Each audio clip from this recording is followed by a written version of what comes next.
Napoleon Hill is on the air. Never before published radio broadcast. The 5 Foundations for Success.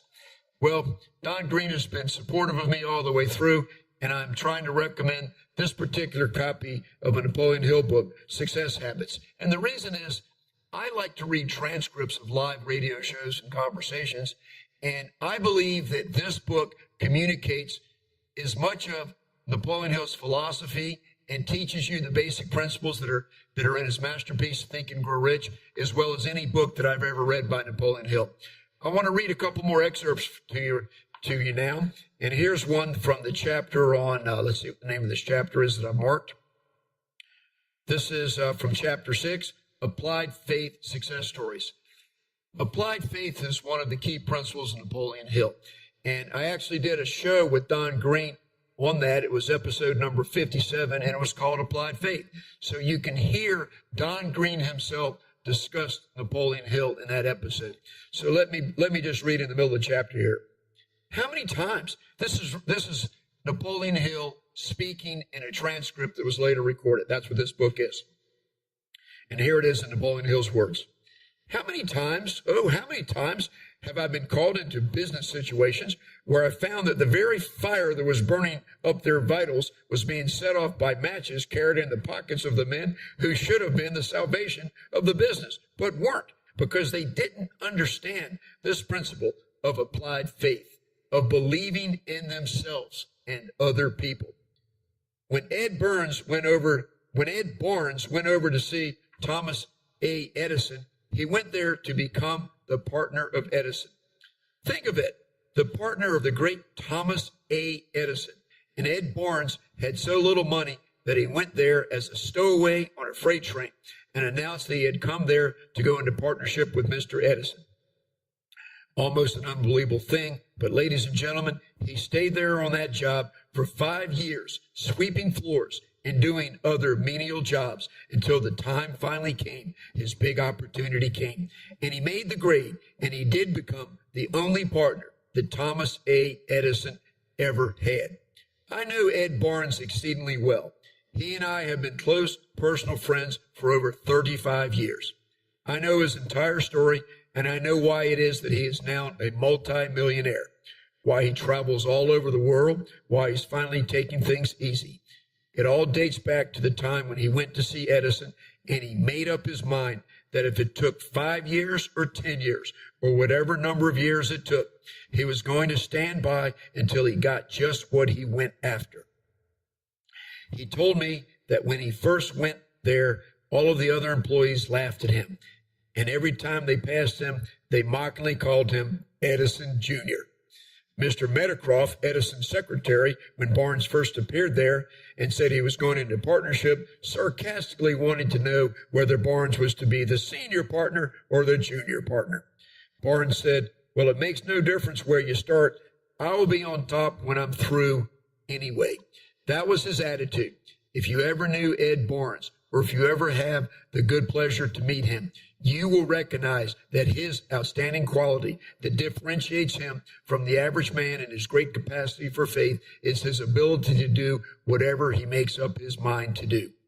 I could say to you, those of you who are close to me, and when I dare to speak in the first person, that if you want to take inventory of all the assets and all the riches that I possess and pick out the thing that's worth the most, I would say it's my great enduring capacity of faith and my ability to do whatever I start out to do. I recommend it to you as being the most essential of all the success principles, the ability to believe in yourself. Let me continue reading some more of this chapter. This chapter is just wonderful. During my research, I became acquainted with the principle of autosuggestion, and I commend its use to you. Start talking to yourself. Don't do it out on the street. Go into the bathroom, but don't talk too loudly in there so that the members of the family understand that you really are not out of your head. Start talking to yourself just as if there was another person inside of you and you were addressing that person. As a matter of fact, there is another person inside of you, that other self. You have another self. You have the one you see in the glass when you're putting up your hair or your face, and then you have the one that you never see, but you feel him if you get on good terms with him. That other self is the one that I want you to become acquainted with, because he's the one that takes over his principle of applied faith and helps you to carry it out to its logical conclusion of whatever you may undertake. When I look back to the humble beginnings where I started, down in the mountains of Virginia in illiteracy and in poverty, and see what has been accomplished through my efforts in these past 40-odd years, I know well enough that I had not developed the capacity to believe in my own mind and to use my own mind for ends desirable to me, that I never could have done the job that I have done. I didn't have the educational advantages. I didn't have the opportunities. I didn't have anything except the mind which the Creator gave me, and the privilege of making that mind whatever I wanted it to be. And fortunately, whether by chance or otherwise, I had the good opportunity to come under the influence of my stepmother, who introduced me to my mind and taught me how to use it, slowly, step by step. Working later with other men who had risen to great stations in life, I found out that they too had done so solely by embracing this great factor which the Creator had given them, this ability to control their own minds and direct that ability to the ends of their own choosing. When it comes to the business of genius, Mr. Edison said, "Perish the idea," he said. "Genius is 1/10 inspiration and 9/10 perspiration." I really and truly think he had something there.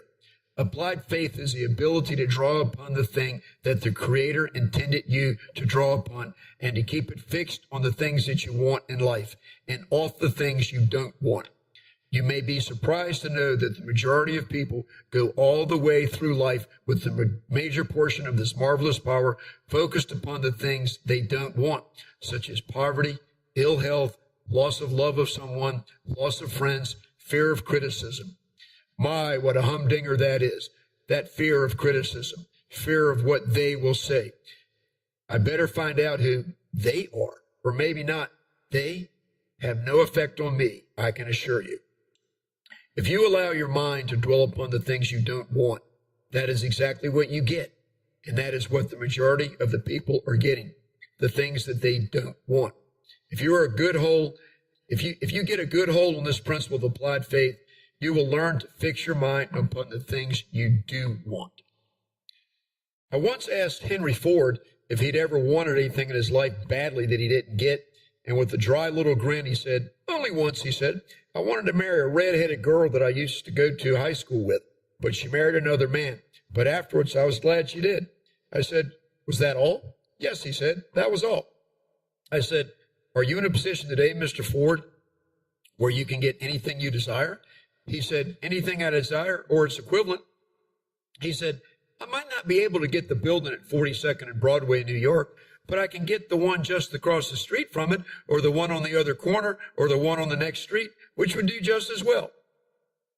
I had the privilege of working with Mr. Ford for a long period of years, and I pledge you my word of honor that his personality was way below average. His beliefs sometimes were off base, and his schooling was modest. I don't think he even finished high school. It wasn't his education or belief system that made him a great industrial operator. It was his ability to know what he wanted and his stubbornness to stick by it until he got it. I'm using the word stubbornness as a quotation because many of his associates said it was just pure darn stubbornness. Whatever it was enabled him to take possession of his own mind and to keep it fixed upon what he wanted, despite all of the obstacles that he had to overcome. His faith drove him and drove him. You in the audience are faced with a multiplicity of problems. You're living in an age of problems more than ever before. If you don't have a philosophy to live by, you're going to be stuck in these next 1 or 2 decades. In that philosophy, at the head of the list, the most important thing of all will be the recognition of your own personal power, your own ability to fix your minds on the circumstances and the things in life that you want, and to keep your minds there until you get those things. Do not allow the circumstances of life to push you around and to cause you to quit because the going is hard. As a matter of fact, I have never seen the time when the going wasn't hard if you made up your mind that it was. I've never seen the time when the going wasn't easy if I kept my mental attitude right. I recognize that it's very difficult for a person who is facing major problems, such as they want for money, or they want for capital, they want for opportunities, to believe in his opportunity to do the things he wants to do. But that's the time that you're going through this testing that I speak of, the time you need to turn on the full power of your imagination and to see yourself already in possession of the things you want. Press on through all obstacles. Do not lose control and drift aimlessly. Well, that was from chapter 6 of the book, and I just really believe that this has given you some of the essence of Napoleon Hill, and I hope that you want more. Now, I'm going to read another excerpt here from a chapter called, well, this is from Self-Discipline here, and let me get to the point that I'm going to read you, okay? This is amazing. Now, we talk about not wasting your time, not letting distractions get you off track from what it is that you want to achieve. And he wrote something here he called My Commitment to Dr. Time. So let me read this section here, and I think that you'll stay focused. Here's a summary of an essay which I wrote entitled My Commitment to Dr. Time. Number 1, time is my greatest asset, and I shall relate myself to it on a budget system, which provides that every second not devoted to sleep shall be used for self-improvement in one way or another. 2, in the future, I shall regard the loss through neglect of any portion of my time as a sin for which I must atone so that I can make better use in the future of an equivalent amount of time. I do waste some time, but I usually try to make up for it later on by making better use of my time. 3, recognizing that I shall reap that which I sow. I shall sow only the seeds of service which may benefit others as well as myself, and thereby throw myself in the way of the great law of compensation and benefit from it. 4, I shall so use my time in the future that each day brings me a greater measure of peace of mind, in the absence of which I shall recognize that the seed I have been sowing needs re-examination. 5, knowing that my habits of thought become the patterns which attract all circumstances affecting my life through the lapse of time. I will keep my mind so busy in connection with the circumstances I desire that no time will be left to devote to the fears and the frustrations and the other things I do not desire. I think perhaps that's the greatest plank in the platform. Next, recognizing that at least my allotted time on earth is indefinite and limited. I shall endeavor in all ways possible to use my portion of it so that those nearest me will benefit by my influence and be inspired by my example to make the best possible use of their time. Last, I will repeat this commitment daily during the remainder of my allotment of life and back it with the belief that it will improve my character and inspire those whom I may influence to likewise improve their lives. So you can see that time can do wondrous things, but it can also slip away. It takes vigilant application of self-discipline to make time work for your benefit. Well, that's all I'm going to read and share with you of the book Success Habits by Napoleon Hill. I hope that it's inspired you to want to do more with learning more about Napoleon Hill. And as I said in the show today, that I just really hope that this inspires you and motivates you to do the things that you make up your mind to do. Well, the shows that I have with Don Green himself are going backwards. Well, let me just do it from the beginning. Episode 7, Stories about Napoleon Hill. Don Green just spoke freely about all that he knows about Napoleon Hill. Episode 11, Mastering the Mastermind Group. Episode 33, Going the Extra Mile. Episode 57, Applied Faith. I did 3 shows in a row, episode 83, 84, and 85, on the book, The 5 Essential Principles of Think and Grow Rich, just to bring you into who Napoleon was and help you understand his principles. And then I did a show with Don right there at Wise, Virginia, and the Napoleon Hill Foundation's offices. My friends call me Don. Well, I just want to say a couple things as we close right now.